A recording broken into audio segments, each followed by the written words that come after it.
IPL മത്സരം നടക്കുമ്പോൾ വിരാട് കോഹ്ലിയും ട്രാവിസ് ഹെഡും തമ്മിലുള്ള വാഗ്വാദത്തിന് പിന്നാലെ തനിക്കെതിരെ രൂക്ഷമായ സൈബർ ആക്രമണം നടക്കുന്നതായി പറയുകയാണ് ട്രാവിസ് ഹെഡിന്റെ ഭാര്യ ജെസിക്ക. തന്റെ സോഷ്യൽ മീഡിയ പോസ്റ്റുകൾക്ക് താഴെ അധിക്ഷേപ കമന്റുകളാണ് ഇപ്പോൾ കൂടുതലും വരുന്നതെന്നും തന്റെ സുഹൃത്തുക്കളുടെയും കുടുംബാംഗങ്ങളുടെയും പോസ്റ്റിന് താഴെയും ഇത്തരത്തിൽ മോശം കമന്റുകൾ ഉണ്ടെന്നും ജെസിക്ക ഒരു ഓസ്ട്രേലിയൻ മാധ്യമത്തോട് പറയുകയുണ്ടായി. ഇത് നേരത്തെ 2023 ലോകകപ്പിന് ശേഷമുണ്ടായ അധിക്ഷേപത്തിന്റെ ആവർത്തനമായിട്ടാണ് തോന്നുന്നത്. എന്റെ സോഷ്യൽ മീഡിയ അക്കൗണ്ടുകളിൽ നിറയെ മോശം കമന്റുകളാണ് വരുന്നത്. ഞങ്ങളിവിടെ സുരക്ഷിതരാണ്. പക്ഷേ അവർ എൻ്റെ സുഹൃത്തുക്കളുടെയും കുടുംബാംഗങ്ങളുടെയും സോഷ്യൽ മീഡിയയിലും ഇതേപോലെ മോശം കമന്റുകളുമായി വരുന്നുണ്ട്. ഇതാണ് ജെസിക്ക പരാതിപ്പെടുന്നത്. എല്ലാ കായിക വിനോദങ്ങളിലും മാനസികാരോഗ്യത്തെയും നമ്മൾ പരസ്പരം സംസാരിക്കുന്ന രീതിയെയും കുറിച്ച് ഒരു ചർച്ച ആവശ്യമാണെന്നും ഓരോ കളിക്കാരന്റെയും പിന്നിലും മനുഷ്യരും കുടുംബവും ഉണ്ടെന്ന് ഓർക്കുന്നതും അതുപോലെ തന്നെ പ്രധാനമാണെന്നും ജെസിക്ക പറയുന്നു. ഇത് പരസ്പരം ദയയും പിന്തുണയും നൽകാൻ പ്രോത്സാഹിപ്പിക്കണമെന്നും അവർ കൂട്ടിച്ചേർത്തു. മെയ് 22 നടന്ന സൺറൈസേഴ്സ് ഹൈദരാബാദും റോയൽ ചലഞ്ചേഴ്സ് ബാംഗ്ലൂരും തമ്മിലുള്ള മത്സരത്തിലാണ് വിരാട് കോഹ്ലിയും ട്രാവിസ് ഹെഡും കൊമ്പ് കോർക്കുന്നത്. ഈ മത്സരത്തിൽ 55 റൺസിന്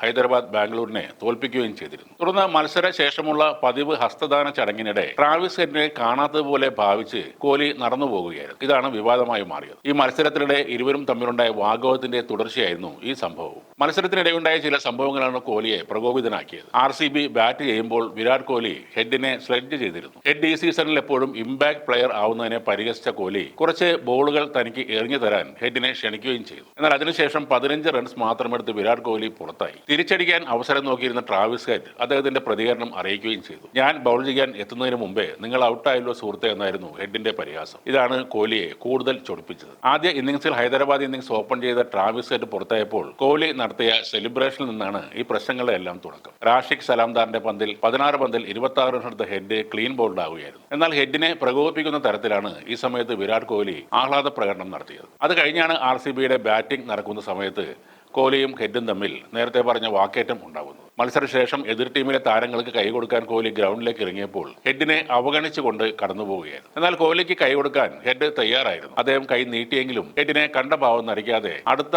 ആൾക്ക് കോഹ്ലി ഷെയ്ക്കാൻ നൽകുകയായിരുന്നു. ഹൈദരാബാദ് നായകൻ പാറ്റ് കമ്മിൻസ്, ഹൈദരാബാദിന്റെ താരങ്ങളായ അഭിഷേക് ശർമ്മ, ഇഷാൻ കിഷൻ തുടങ്ങിയവർക്കെല്ലാം കോഹ്ലി കൈ കൊടുത്തിരുന്നു. ട്രാവിസ് ഹെഡിനെ മാത്രമാണ് ഒഴിവാക്കിയത്. ഇതിൽ 100% തെറ്റ് വിരാട് കോഹ്ലിയുടെ ഭാഗത്ത് തന്നെയാണ്. കിങ് കോഹ്ലി എന്നതൊക്കെ ഫാൻസ് ചാർത്തി കൊടുത്ത പേരാണ്. ഗ്രൗണ്ടിൽ അഗ്രസീവായി പെരുമാറുന്നത് സാധാരണമാണെങ്കിലും ഈ രാജാവ് എന്ന ഭാവം ഒട്ടും ശരിയല്ല. ട്രാവിസ് ഹെഡ് ഇപ്പോൾ ഒരു പ്രകോപനവും നടത്തിയിട്ടില്ല. നേരത്തെ ഇന്ത്യയുമായുള്ള പരമ്പരയിൽ അദ്ദേഹം ചില മോശം ആക്ഷനുകൾ കാണിച്ചു എന്നത് ശരിയുമാണ്. ഇപ്പോൾ IPL നടക്കുമ്പോൾ ഇത്തരം ഒരു പ്രകോപനത്തിന്റെ യാതൊരു ആവശ്യവുമില്ല. അഥവാ കളിക്കിടയിൽ ഇത്തരം പ്രശ്നങ്ങൾ ഉണ്ടായാലും ഒരു സീനിയർ പ്ലെയർ എന്ന നിലയിൽ കോഹ്ലി ഒരു ഷേക്ക് ഹാൻഡ് കൊടുത്താൽ തീരുന്ന പ്രശ്നം മാത്രമാണ് അവിടെ ഉണ്ടായിരുന്നത്. ട്രാവിസ് ഹെഡ് അസ്ഥാനത്തിനായി മുന്നോട്ട് വന്നപ്പോൾ അത് കാണാത്ത പോലെ നടന്ന കോഹ്ലി ചെയ്തത് അല്പത്തരം തന്നെയാണ്. ഇപ്പോൾ അയാളുടെ വീട്ടുകാരെ ചീത്ത വിളിച്ചുകൊണ്ട് കോഹ്ലിയുടെ ഫാൻസ് നടത്തുന്ന പ്രകടനം അതിലും മോശപ്പെട്ട ഒന്നാണ്.